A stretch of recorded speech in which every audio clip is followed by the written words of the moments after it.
Assalamualaikum warahmatullahi wabarakatuh. Perkenalkan, nama saya Nur Fadila dengan NIM 210441111.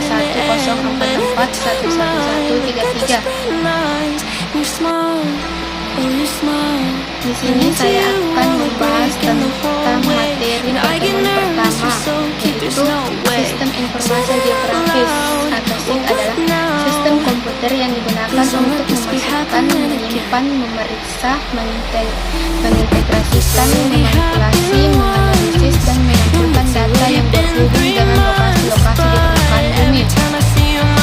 Jadi, sebenarnya apa itu sistem informasi geografis? Apa saja komponennya? Apakah ada aplikasi khusus untuk SIG? Bagaimana cara analisisnya? Oke, yuk kita bahas pengertian sistem informasi geografis. Sistem informasi geografis berasal dari gabungan tiga kata, sistem, informasi, dan geografis. Dari ketiganya, dapat dipahami bahwa sistem informasi geografis adalah penggunaan sistem berisi informasi mengenai kondisi bumi dalam sudut pandang keruangan. Sebelumnya, apakah kalian sudah pernah mempelajari penyelenggaraan jauh? Penyelenggaraan jauh dan sistem informasi geografis tidak dapat dipisahkan. SIG merupakan sistem khusus untuk mengolah database yang berisi data referensi geografis dan memiliki informasi spasial. Masukan data SIG banyak diperoleh dari citra penyelenggaraan jauh. Semua informasi itu diproses dengan menggunakan komputer yang kemudian bisa dikomunikasikan menjadi informasi yang diinginkan. Jadi singkatnya, SIG merupakan sistem yang berfungsi untuk mengumpulkan, mengelola, menyimpan, dan menyajikan segala data yang berkaitan dengan kondisi geografis suatu wilayah. Adapun komponen-komponen SIG, perangkat keras atau hardware. Perangkat keras ini berupa perlengkapan yang mendukung kerja SIG seperti CPU, monitor, printer, digitizer, scanner, plotter, CD, ROM, video, dan flash disk. Perangkat lunak software yaitu perangkat lunak yaitu komponen SIG yang berupa program-program pendukung kerja SIG seperti input data, proses data, dan output data. Contoh perangkat lunak dari SIG adalah program kerja seperti QGIS. Ketiga, manusia atau user brainware. Manusia sebagai pengguna brainware yaitu pelaksana yang bertanggung jawab dalam pengumpulan, proses, analisis, dan publikasi data geografis. Komponen brainware lah yang mengelola data hasil lapangan untuk selanjutnya diproses atau digitasi menjadi sebuah peta yang dapat digunakan untuk keperluan tertentu sesuai dengan fungsinya. Adapun tahap-tahap kerja SIG sebagai sebuah sistem, tahap kerja SIG meliputi tahap memasukkan input yaitu sumber data, proses pemasukan data, dan tahap pengolahan, tahap keluaran atau output. Adapun analisis data sistem informasi geografis yaitu analisis klasifikasi. Klasifikasi adalah suatu proses pengelompokan data keruangan atau spasial. Contohnya dalam klasifikasi pola tata guna lahan untuk permukiman, pertanian, perkebunan, atau hutan berdasarkan analisis data.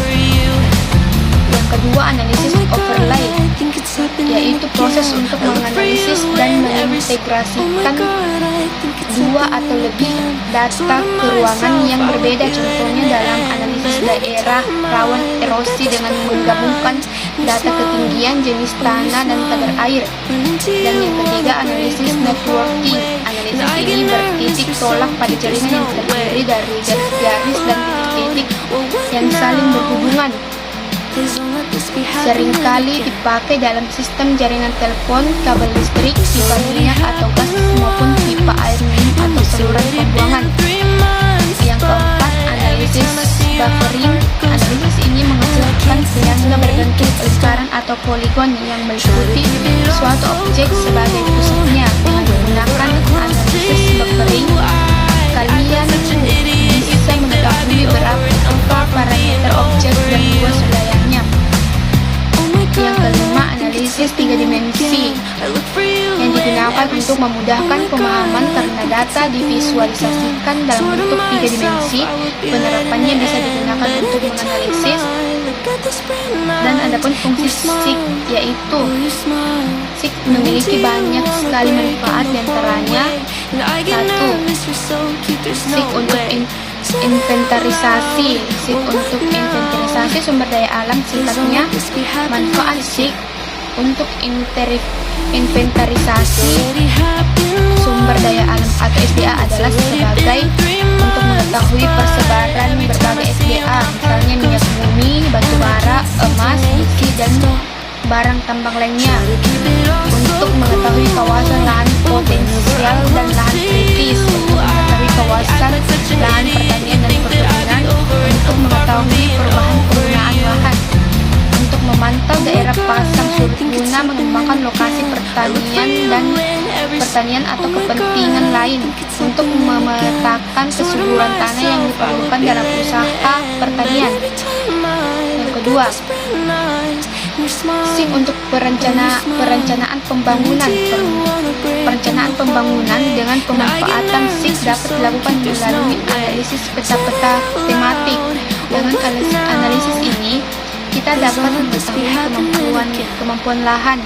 Sebagai contoh, perencanaan pembangunan terminal bus dapat memanfaatkan peta jaringan jalan, peta tata guna lahan, peta kepadatan penduduk, peta trayek angkutan, maupun peta harga tanah.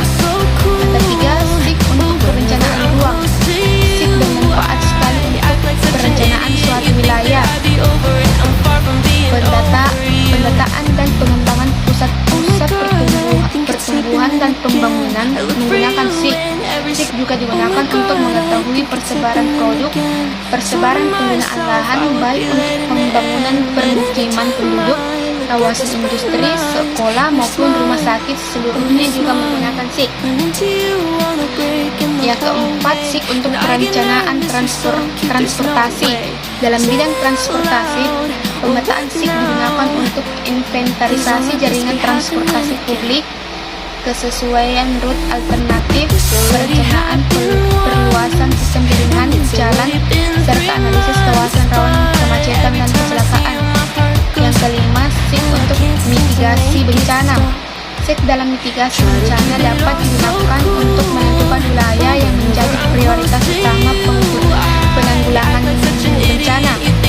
Juga digunakan untuk mengidentifikasi sumber bencana, menentukan lokasi sebagai tempat evakuasi, mengidentifikasi luas area yang terkena bencana, dan lain sebagainya. Sekian dari saya. Assalamualaikum warahmatullahi wabarakatuh.